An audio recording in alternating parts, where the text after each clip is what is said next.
অধ্যায় 9 ত্রিকোণমিতি 9.1 এর অনুশীলনী 9.1 ওখানকার 21 নম্বর অঙ্কটা থেকে যদি দেখাই, এটা সবচেয়ে গুরুত্বপূর্ণ অঙ্কগুলোর মধ্যে একটা। এটা খুবই এসএসসি পরীক্ষায় এসেছে।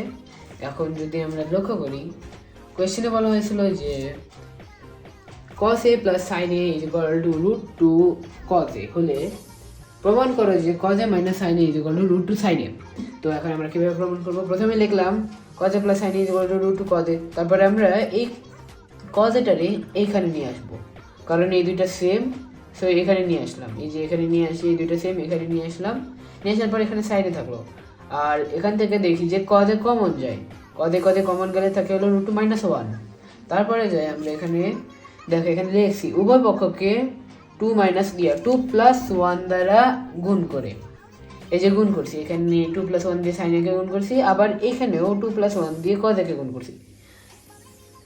গুণ করার ফলে হইলো কি, এই যে দেখো √2 sin a plus sin a হয়ে গেছে। এই যে sin a কে আমরা এই যে এটা দিয়ে গুণ করছি, আর এখানে 2 - 1 কিভাবে হলো, এই যে দেখো এখানে খেয়াল করি।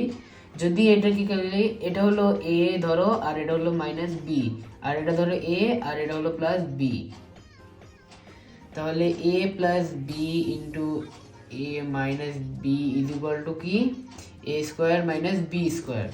তাহলে কি আসে হলো √2 হোল স্কোয়ার -1 স্কোয়ার, এটা আসে, তাই না? √2 কে আমরা লিখতে পারি হলাম 2, কারণ রুট আর 2 কাটাকাটি গেলে 2 - 1 স্কোয়ারের 1 এর উপরে স্কোয়ার দিলে তো 1ই আসে, যা তাই। তো এই যে লিখলাম 2 - 1, তারপরে 2 - 1 কে আমি 2 থেকে 1 বের করে দিলে 1 আসলো, 1 দিয়ে cos কে গুণ দিলাম, এটা আসলো। তারপরে এই সাইনটাকে এখানে নিয়ে আসলে, এই যে যোগ বিয়োগের নিয়ম অনুযায়ী, স্থানান্তরের নিয়ম অনুযায়ী প্লাস থেকে মাইনাস হয়ে গেলো। মাইনাস হওয়ার পরে এই যে দেখছো আমাদের প্রমাণ হয়ে গেছে, শুধু একটু উল্টা হয়ে গেছে। এটাকে যেভাবে স্থানান্তর করে সিধা করে দিলাম, সিধা করে দেওয়ার পর আমরা এই যে প্রমাণ করে দিলাম cos a - sin a is equal to √2 sin a is equal to left hand side into right hand side, proofed, শেষ।